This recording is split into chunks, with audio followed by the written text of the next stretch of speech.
Welcome to the Behind the Girl Boss podcast, where every woman's journey takes center stage. Join us in this safe space as we explore the ins and outs of business, career, mental health, the music industry, and more. Whether you're a go-getter or a dream chaser, we've got stories for you. Follow us on Instagram and TikTok for an exclusive backstage pass. Get ready to be inspired, empowered, and entertained. Welcome to the ride. Hey everyone, what is up and welcome back to the podcast. Welcome to the first guest episode in a minute actually. I was going to say of 2024, but that's literally not true at all. But we haven't had a guest episode in about a month, I would say, or something around those lines. So I'm really excited to have the guest episodes back, and I'm just excited, and I have such great guests lined up, and I've already pre-recorded so many, and I'm really excited and I'm happy, and I feel just so motivated and rejuvenated and ready to kill it and get back in this thing. I've been loving the conversations that I've been having, and everyone's just been so inspiring and has such great stories and great knowledge to share, and it's always so fun to talk to people that I never probably would have spoken to if the podcast didn't exist. So I'm really happy about that, and I'm really just in a good mindset with the podcast, and I'm excited. And like I said in my last episode, the solo episode, I have my best friend Jordan editing the episodes now.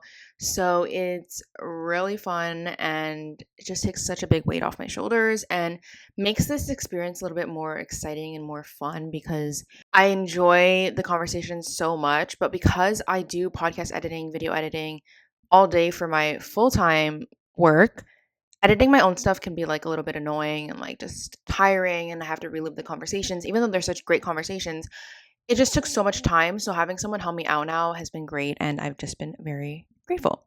So that's where we're at now. We're going to do our little mantra of the day. So today's mantra is, I will remain focused on my goals. Even if I have a moment of difficulty, I will not give up. I know success comes with consistency. I know that I will make it. I feel like this can resonate with anyone and everyone in different aspects of their lives, whether it has to do with school, getting a career, working on building a business, whatever it may be. I feel like this can really resonate with everyone, and I resonate with it. So that's why I picked it. So I will remain focused on my goals. Even if I have a moment of difficulty, I will not give up. I know success comes with consistency. I know that I will make it.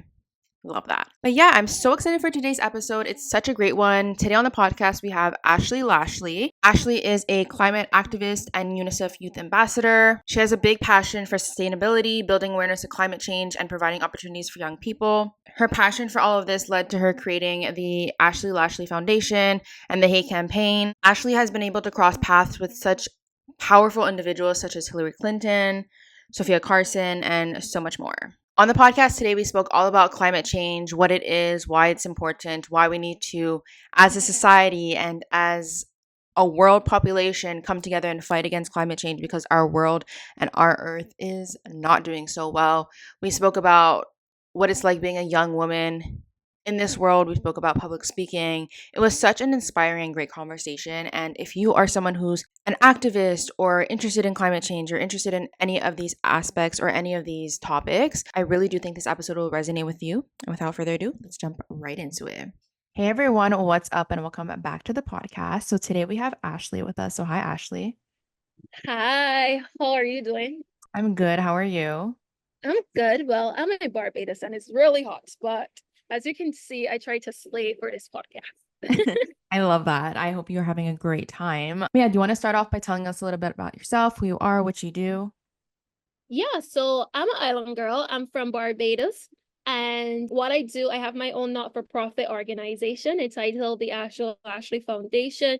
It actually started when I was 19 years old, and we promote youth engagement on two specific areas of climate change and health. I'm into modeling, I'm into fashion.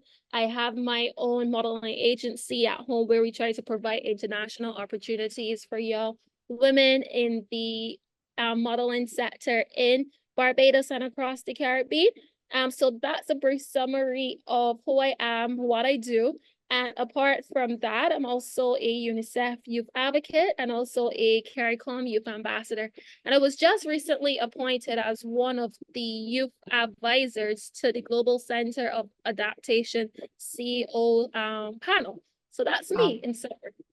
I love that. I'm excited to dive into all that with you. But before I do that, I like to do a little hot seat segment to kind of just like break the ice and know little fun facts. So you said right now that you're in Barbados, but if you could pick up and move anywhere in the world, where do you think would be? So I love this question because, of course, it will be anywhere in England. As an island girl, I totally love the cold weather because Hmm. obviously where I am is hot. And growing up, I've always been a lover of like British history and the stunning architecture. So I often, whenever I visit like England, I love wandering around places of interest. And I imagine all the time if I had to move like strolling through like ancient cobblestone streets is often something that I do enjoy, and obviously soaking up all the rich history that England has. No, I love that response. The next one is, do you have a life mantra or motto that you live by? My life motto is let no obstacles be greater than the cause. And the reason why I have this motto is because I believe that, in life, at times it gets really hard and you feel down or that you can't accomplish your dreams and aspirations. But at the end of the day, you have to remember your purpose in life. And so many challenges would confront you, obstacles would also confront you. But once you can remember what that cause that you're passionate about or what your purpose is, I believe that you can overcome any obstacle or challenge that might have come your way. And that's why I live by that motto. Yeah, I love that one. And then the last one is, who's a celebrity or creator or person that always keeps you inspired? Well, you can't ask me that because I can't name one person. I have like three, Okay. and I would say, of course, based on what it would be Princess Diana, Rihanna, and Michelle Obama. I feel like growing up, Rihanna as a Barbadian herself, Mhm. just in the unique ways in which she promotes social causes, but also merges like fashion and inclusivity in everything that she do is something that's really inspiring for me. And knowing Princess Diana's story and how she captivated the world with her warmth, kindness, and commitment to varying humanitarian causes. And then when we look at Michelle again, another advocate who championed health education issues, I just believe that these women, as a young woman myself, each in their unique way, has shown how compassion and dedication can truly make a difference in the lives of others. And that's what I strive to do in the work that I do and how I go about my daily life. No, I love that. And as someone who does share a lot of their life online and on social media, what is something that you do for fun that many people may not know that you actually do?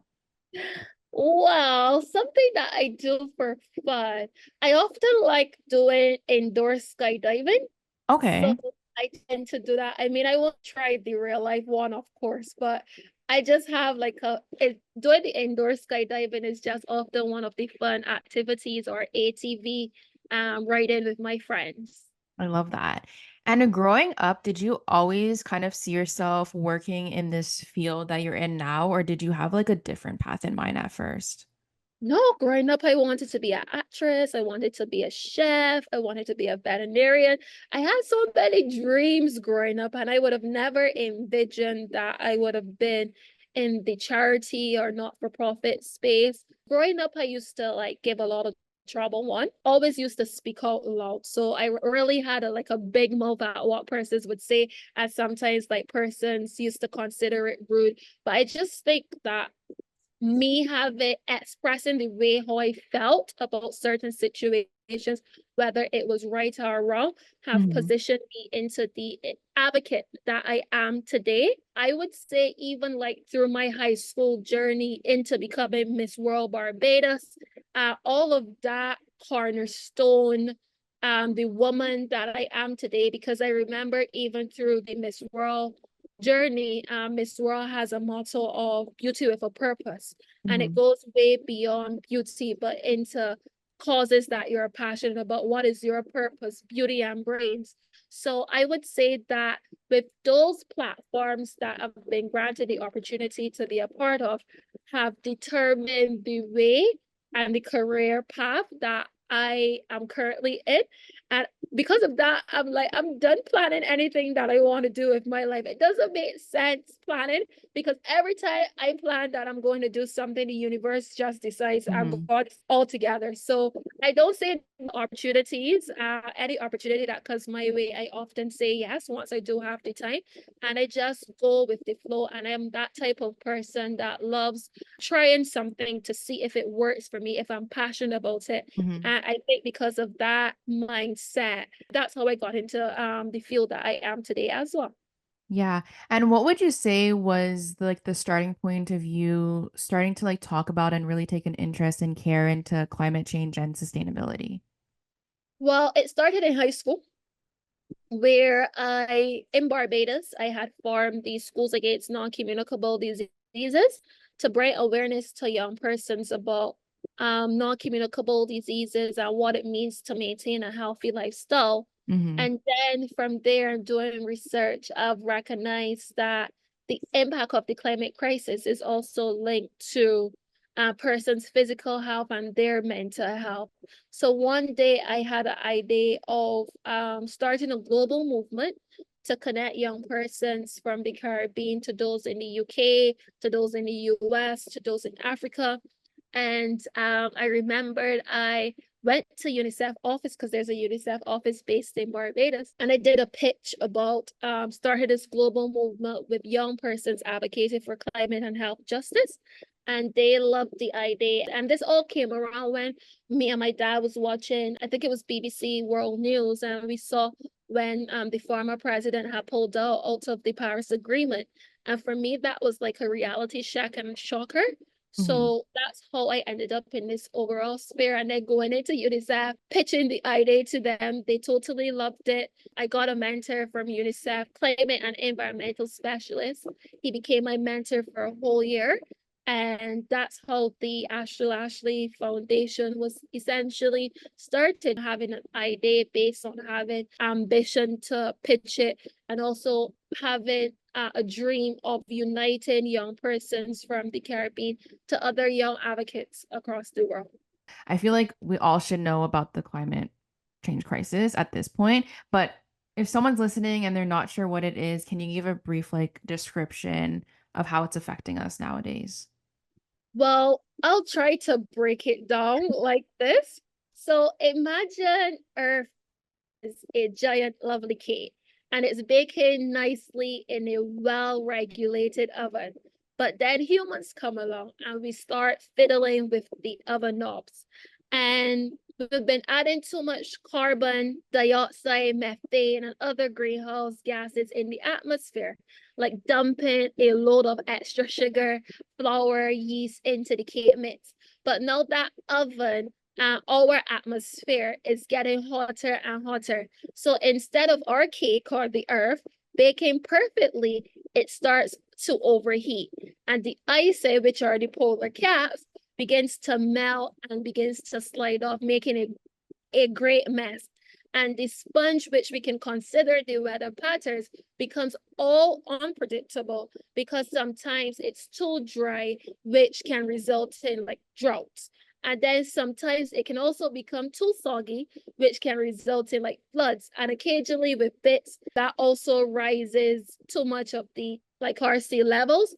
So our Cape, which is our planet, is not looking like our masterpiece anymore.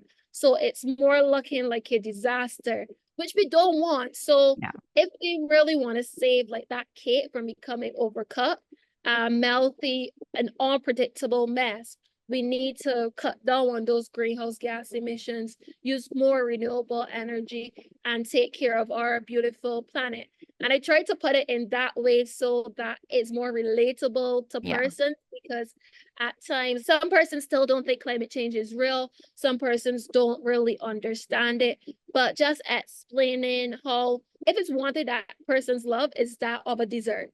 and putting the K component into it and showing that in order to have a great or well-rounded cake, we need to have all of the ingredients together. But because of all of the rising temperatures and the greenhouse gas emissions, everything is just shifting in our entire universe. But together as individuals, we can make the correct choices in taking action and small steps into ensuring that we do have that beautiful planet and healthy environments as well. Yeah, I love that analogy. I never heard someone explain it like that, and it does make it so much easier for people who know nothing about it. And you were talking about us as individuals taking small steps to fight climate change. What small steps would you suggest to people that like we can take in our everyday life? Yeah, so I love to answer this question because like everyone always thinks that the climate crisis only like our governments or private companies can take action.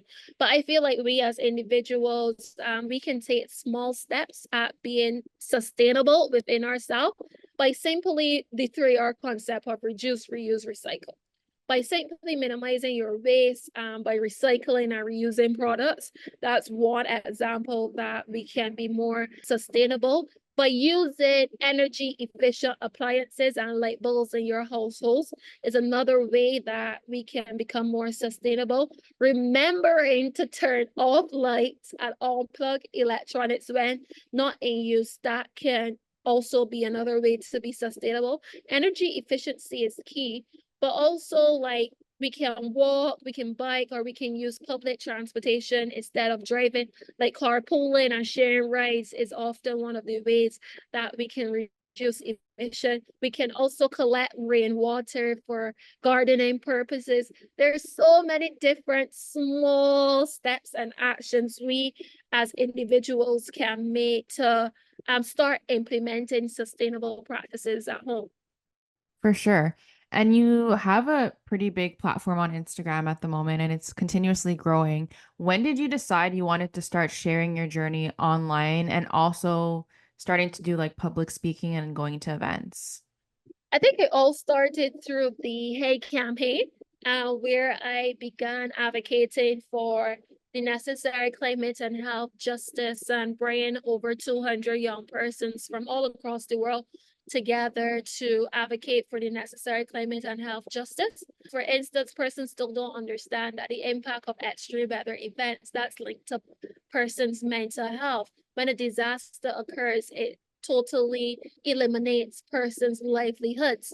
And that in itself, when persons have to sit down and think about how they could recoup their earnings or how they could again make a livelihood, that in itself has a mental toll on persons. And we wanted to raise that, well, I wanted to raise that awareness of how even like vector-borne and waterborne diseases, like simple things as dengue fever, how Mm. that in itself is linked to the changes within our overall environment. And I didn't understand that growing up. So it's more for me like about awareness and educating persons how changes within our overall environment, how it has an impact on our health. And I remember growing up, I had a motto of a nation's greatest wealth is its health. And for me, if there's so many changes that we're seeing firsthand to our environments, that in itself has an impact on how we as humans live, how we as humans maintain a healthy mindset.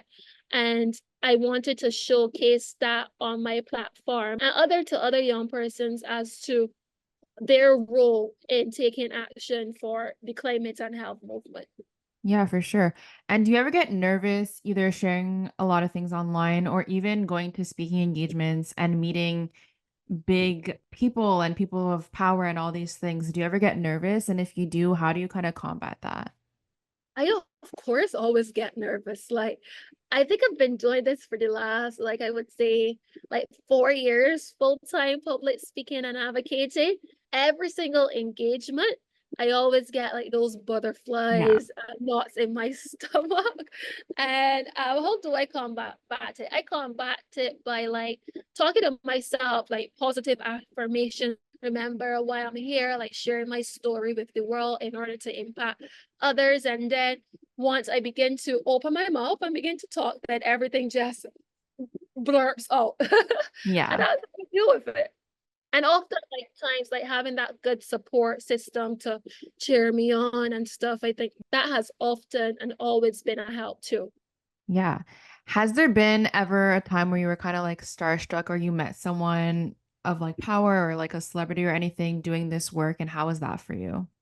I would say yes. So I remember a time last year I got invited to the Clinton Foundation's Okay. initiative in New York, and I was granted the opportunity to meet Hillary Clinton for the first time. And I was starstruck by that, knowing her journey as a Mhm. political activist and representative, and then seeing the different celebrities platforms at the Clinton Global Assembly and how they're able to talk on environmental issues, women's rights, and different social, environmental, and economic issues that are plaguing our societies.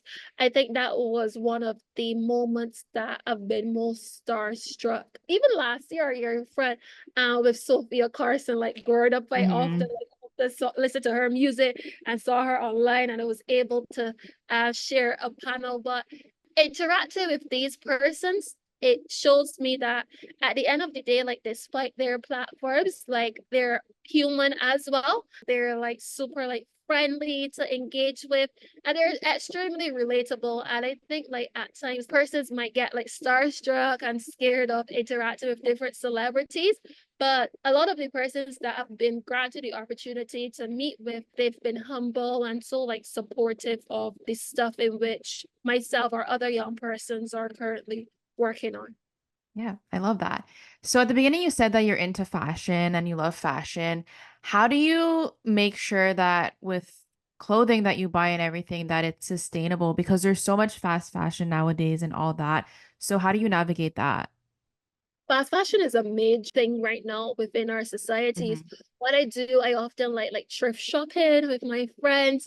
We often repurpose our clothing. So I think sometimes we do thrifting within our own individual group. Is like my best friends come over, they take stuff from my closet. Like if there is a need for me to purchase items, that I make sure that I read the labels to make sure there's a recycling component of the materials that are being used within the garments that I wear.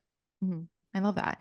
And also, we were speaking about mental health a bit. How do you protect your own mental health? Because you are speaking about big things going on in the world and reading some stories about climate change and how it affects other people can take a toll on our own mental health. So how do you make sure yours is okay and like keep yourself in check as well? I maintain my a good mental health, I would say, by watching Netflix. I love Hmm. watching movies. So just like zoning out from everything, like turning off my phone, at times is often a good way in which I like protect my mental health. Sometimes the internet can be like toxic and draining, Yeah. seeing so many devastating stuff. So at times I just turn off my devices and I just end up like watching a lot of like movies, binge watching movies on Netflix and going out with my friends to like parties and stuff. Yeah. And do you ever deal with people in your comments saying anything negative? Or I know people can disagree sometimes with what you're talking about, but there's always like a nice way to say it. But do you ever deal with any like negativity and how do you deal with that? I would say yes. I think in everything that I've done, there have been some form of negativity, Hmm. but I always believe that persons that you come into contact with, they often leave a message that you can always pull out from. So those negative comments, I often try not to read. But Hmm. if I do read them, I try to analyze person's point of view. And most of the negative comments often come not from the work that I do to support young climate or health advocates, but more on the side that persons don't believe the climate crisis is real.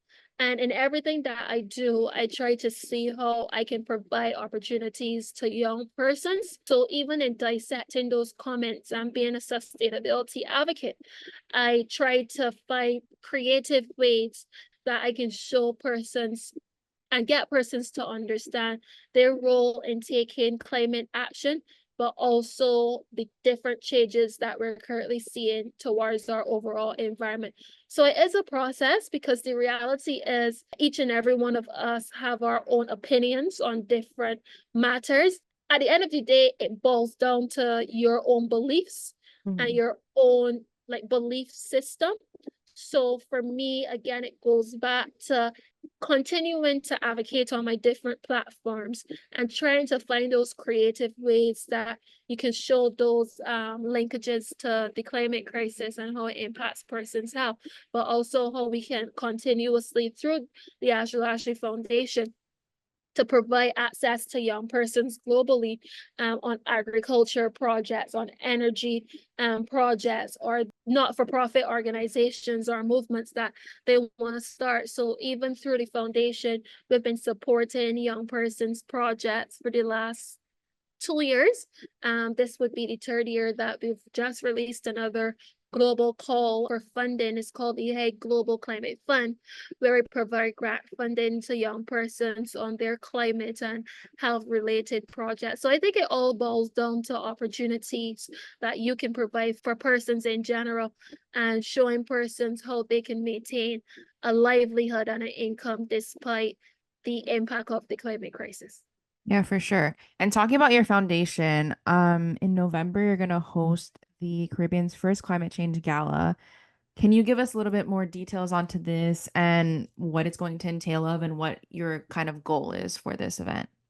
So yes, it's the first Caribbean Climate Change Gala. And what we're doing is we're trying to raise funds to plant approximately 5,000 coral fragments across the Caribbean Sea, and also to provide micro grants to young underprivileged farmers. A lot of tourists love to come to our islands across the Caribbean, including my own of Barbados, and enjoy our beaches. But the reality is, our oceans are having severe challenges, from ocean acidification to coral reef bleaching. And we have to find ways that we can protect our oceans and our coast, and that's why we've created this gala, to raise enough funds in order to work with other NGOs and groups to really replant and rebuild and restore our coral reefs, but also to provide those micro grants to young farmers, because at the end of the day, like, a lot of young persons do want to get into the agricultural system, but they don't have the finances to expand their farms, and we want to be able to provide that opportunity for them.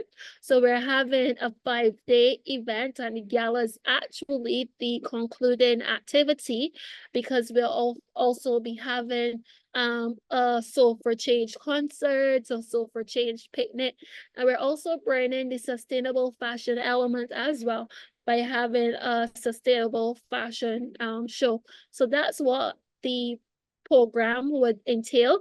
We're Mhm. calling the 5-day event Aqua, because again, aqua water is linked to our oceans. So it's going to be an exciting 5-day of events in Barbados. I invite you and your listeners to come down November 27th to December 2nd are the dates. You can always find me for more information as well. Awesome. I love that. What advice would you give to other young people who are passionate about making a difference as well? Where can they get their start and how can they get their foot in the door? They can get their start firstly by having an idea, volunteering with the different NGOs, reaching out to persons that inspire them or that are working on the same issues as them, to get some mentorship. It always starts from that step of engaging persons within the sector that you want to be a part of. And then from there, it builds. It sometimes we young. We don't need to have all of the ideas. We don't need to have all of the knowledge, but just reaching out and getting a response from someone that inspires you or works within the sector, that can begin to build your journey into something that you possibly never imagined it being. So it always begins with that first outreach and that first step. Yeah, I love that. And then the last question actually comes from Instagram, and they would like to know, how does one become a UNICEF Youth Ambassador? I don't have the answer to that, to be honest, because I still don't know. But I think I've been selected because UNICEF's overall mandate is that of children and young people. Hmm. And from the time I was 14, I've been working with UNICEF, inviting UNICEF to my different engagements on health and climate change. And then from there, them seeing the work that I've been doing, how I've been advocating on different platforms, they reached out and asked if I wanted to be one of the UNICEF youth advocates, and that's how it all started. I think when I even engage with the other UNICEF youth advocates as well, each and every one of us have our own individual stories to be told of how we've been selected as a UNICEF youth advocate. So it all depends on the topic that you're interested in. But my journey with UNICEF started from inviting the representatives and persons to the different activities and events that I've created, building that awareness and platform on social media and sharing it within different communities that I know UNICEF was a part of. And I think it all just happened naturally. Yeah, I love that. Well, that's all I had for you today. So thank you so much again for coming on and sharing your story and sharing your knowledge. Before you leave, do you want to shout out any of your socials, where people can find you, where they can follow your journey? Yeah, so persons can find me at Instagram at I am Ashley Lashley. They can also find the foundation at the Ashley Lashley FDN on Instagram as well. But we also have our website at www.ashleylashleyfoundation.org, or you can also like find me on Twitter _AshLash. I know my name right, so it's off the kind of ticklish. But yeah, those are my different social media handles. I'm also on Facebook at my name, Ashley Lashley, or again, the Ashley Lashley Foundation. So you can also find me on TikTok at Ashley Lashley as well. So those are my social Awesome. handles. Awesome. I'm going to leave everything in the show notes so people can find it much easier. But thank you so much again for coming on and sharing your story. No, thank you for inviting me. I hope I was able to inspire someone that's been listening. And thank you, thank you, thank you. Thank you guys so much for listening to this episode. I really do hope you guys enjoyed it. If you did, don't forget to go follow Ashley on all her socials. Go show her some love, support. Go check out all the work that she's been doing. It's been truly such a motivational thing to watch. If you want to follow me, please don't be shy. You can follow me either at Behind the Girl Boss or at It's Amanda Wan. You can check out my YouTube channel. I post every single week on there. It's Amanda Wan. And yeah, thank you guys so much for listening. Don't forget to rate or review this podcast. Follow or subscribe wherever you're listening to it on. And let me know some people you want to hear on the podcast. Any woman that has a story that you think is worth hearing. So yeah, thank you guys so much again. And I will talk to you guys next week.